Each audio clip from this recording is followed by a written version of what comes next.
right, let's get started. Let's start with Adam Teicher. Go ahead, Adam. Hey, Pat, how you doing? Doing good. Good. Hey, a couple things. First, a number of impressive throws by you today. I love the one personally, the one you were in the 7-on-7 toward the end of practice where you kind of flipped it to Derek Dieter. Kind of you were moving to your left, couldn't step in it. You just kind of snapped your wrist. When you just go through the video and you see those kinds of things, you stop to say, "Wow, that was pretty cool," or you just kind of are you kind of immune to those things now? Number one. Number two. Alex Smith, as you know, has been cleared to practice again. What that kind of means to you to see him back and playing football again? Yeah, to answer your first question, I think the great thing about training camp practices and practices with Coach Reid is he allows me to try those different things. And as you kind of seen camp go, there's been times where I've made some of these throws and they've worked out and we scored touchdowns. And then I threw one day and it was like a easy interception. So he lets you try those different things and you just learn from them, see what you can and can't do. And it helps me to being in the game. When I get there, I know what I can do and what I can't. And then the second part of your question, I mean, Alex, it's an amazing thing. I talked to Alex. I texted Alex before the season, got it going before training camp got going. Him just being there and being able to get cleared by his doctors and then now getting cleared by the Washington's doctors and being able to go out there and be able to perform. It just shows the grit that he has. And, I mean, he's someone that helped me out a ton in my career, and he's always persevered, and I just expect him to keep persevering as his career goes on. Let's go to Herbie. Go ahead, Herbie. Hey, Patrick, two questions here for you. Your impression so far of Clyde Edwards-Helaire as he's gone through two padded practices. Obviously, he was limited today, but how much did working with him during the summer help him develop into what you're seeing now? And then lastly, Eric Bieniemy yesterday said that you were a, quote, competitive prick, end quote, obviously in a good way. But what was your reaction when you heard EB call you that?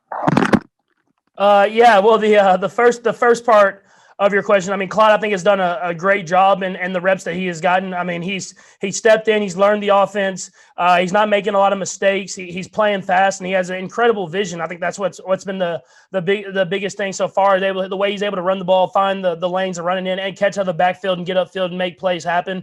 For him to be able to do that so early, it's a great sign, and he'll keep getting better and better. And then the second part with EB.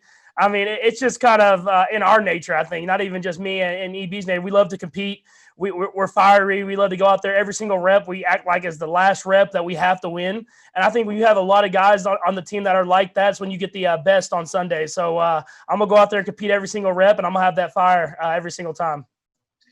Let's go to James Palmer. Go ahead, James. Hey, Patrick, curious what your take is. A lot of people around the league say you kind of want your pass catchers to be almost like a basketball team, you know, with a variety of kind of sizes and talents. How do you feel your group fits that? And do you kind of like that moniker from the quarterback spot, that it's set up, it could be set up like that?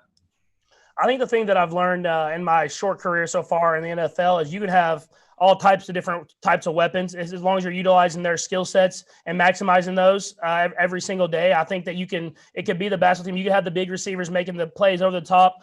You could have the small receivers doing the stuff in the slot. But I think you see with our team, it's a lot of different guys that can do a lot of different things. And so when you have a team like we have, it's hard for defenses to nail exactly what we're doing, exactly who's running which routes, because every single person can do every single route. And I think that's what makes our offense go and makes us every single week be able to be variable and change and really be able to execute and have high success.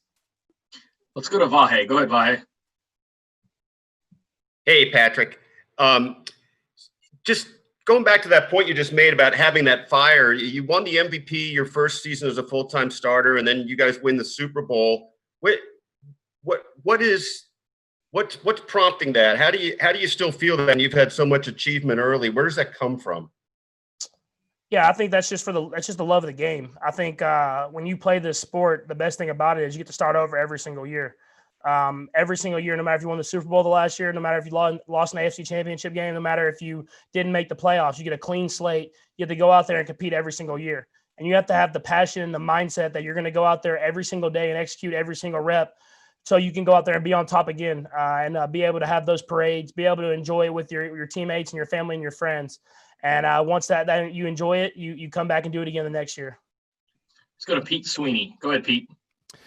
Pat, yesterday would have been the first preseason game. Typically, Andy would have given you a series or two and then ramped you up from there. I was curious, what do you think you might be missing without having those dress rehearsals? And then how do you plan to maybe make up for that and be ready for the Thursday night opener? Yeah, I think the only thing that I think that you're missing is it's not me not getting hit. So just not getting that first tackle out of the way of the season and getting up and having to go through the reps again and making plays happen. But other than that, I think our practice, how we run practices, when you have the honey badger over there yelling and screaming and firing around, flying around the field, Frank Clark doing the same, Chris Jones, we're going the best against the best right here at our practices. And I promise you, we're going hard every single rep. And there's a lot of fire, a lot of passion on that field. So other than me personally not getting tackled that first tackle out of the way, I feel like I'm getting just as what I would be getting in the preseason game. Let's go to Sam Mellinger. Go ahead, Sam. Hey, Patrick, we know what you think of your ranking in that top 100, right? I'm curious what you think of Mitch Schwartz dropping off the list. And do you have a theory on why he seems to be sort of underrated when it comes to awards and that kind of thing? Yeah, I mean, I think obviously the position gets underrated a lot. I mean, the right tackle position, just throughout history, I mean, for the guys like Lane Johnson and Mitch Schwartz that have been doing it year in and year out, Ryan Ramczyk, all those guys. I mean, I know he was on there, but they've done it year in and year out, and it had a lot of high success. And so I think with Mitch, it's crazy to not see him on that list with how clean he keeps the pocket, how he does in the run game, how he's really been a great player for a long time. But I think we understand as a group that we're going to go out there, and when you win Super Bowls, when you do these different type of things, everybody's going to get the recognition that they're going to get after their career is over. And I think that's what you'll see with Mitch is once his career is over and you look back on it, you'll see how great of a player he's been from beginning to the end of it. All right, guys, we've got time for a few more. Let's go to Darren first. Go ahead, Darren.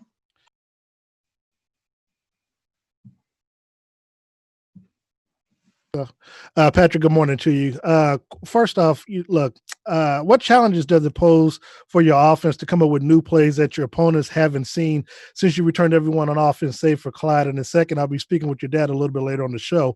What made you decide on the gift that you got him for his birthday, and how shocked was it that when he received it? Yeah, so the first part, I mean, I think when you have Coach Reid and these offensive coaches that we have, there's no shortage of plays. I mean, they're coming up with different plays every single day, and we're trying out everything. I think that's the best thing about training camp. The best thing about going against our defense, which is so multiple, is we're getting a lot of different looks against a lot of different plays that we haven't ran before. And so I think that's great about training camp is we're going to keep trying these plays. And if it works, we're going to put it in. If it doesn't work, we might push it to the side and try it again later on. And then with my dad, I ended up getting him the car, the Escalade. And it's just a car that he had whenever I was young and he was in the MLB. I remember him having a black Escalade. So I ended up getting him one for his birthday. Let's go to Harold. Go ahead, Harold. Hey, Patrick, hope you're doing well. And that's a nice gift you're giving them. Two quick questions, one on, one off the field. When it comes on the field, have you learned anything differently from the receivers that they kind of want to do different going into this season when it comes to building rhythm on the field and getting that on the practice field? And then off the field, I want to ask you about Travis Kelce. His foundation and what he's doing and buying that building for inner city kids. I know you've done it. Tyreek's done it. Just what is all your conversations, guys, going to try to better the Kansas City community? Yeah, to ask your first question one more time for me real quick. Oh, just what have you learned differently from receivers, if anything, trying to build a rhythm on the field and getting things going? Yeah, the first question, I think the best thing, kind of like I've been saying in training camp, is we try out a lot of different things. I think when you get those routes on air, and you get those one-on-one drills, and then when you get the reps in practice, you see how guys are running routes, how we're trying different stuff, and then we go to the sideline after and we talk about those routes, why they did this, what I was thinking, what they were thinking, and we try to get on the same page in order to, when we get in the game, we know exactly what each other's thinking, and we can really go out there and execute at a high level. And I think that how Coach Reid runs practice sets up perfect for that. And then the second part, I mean, it was awesome to see what Travis did with that building, with the Operation Breakthrough. It's crazy because I remember over a year ago he was talking about trying to buy that building. He was talking about the plan of doing that, and to see it finally go through. Obviously, he earned the contract, got the contract, and then his first thing was I make sure that he did the thing that he'd been planning on for over a year. It just shows how much he's put into this community that has given him so much. And then I feel like throughout our entire team, we try to do the same. And I think when you have leaders that do that, it brings everybody else with us. And I think Kansas City, the Chiefs have had a great history of giving back to the Kansas City community, and we're going to try to keep that going. Let's go with Nate Taylor for the last one. Go ahead, Nate. Hey, Patrick, thanks again for this. You mentioned earlier the idea of experimentation. And one thing that I've sort of noticed you doing early in practice is sort of doing a forward pitch in some passes. Just how much of that has been part of your experimentation, and how much of that do you just enjoy year after year trying to find something new that you can sort of use to the benefit of the team because Andy gives you that freedom to do it in practice? Yeah, I mean, I don't want to give away all my secrets, but I mean, yeah, it's stuff that I work on and stuff that we do. I mean, I try to find ways to get the ball to the receivers, tight ends, whoever, running backs, whoever it is, the quickest way possible. And the pitch was one thing that we had kind of worked on, stuff like that. I think I saw either Brett Favre or Aaron Rodgers do it in one of the games. I was watching one of those throwback games, and so with the Green Bay Packers. And so I try to look at what guys have done before me. I know I've looked at guys like Dan Marino and how he had success. And then I look at the guys that are playing around the league with Deshaun Watson and Lamar and Dak Prescott, all these guys that are having success, and I try to find what they do, and then I try to take it out and put it into my game, and so I can be a better player every single time I step on the field.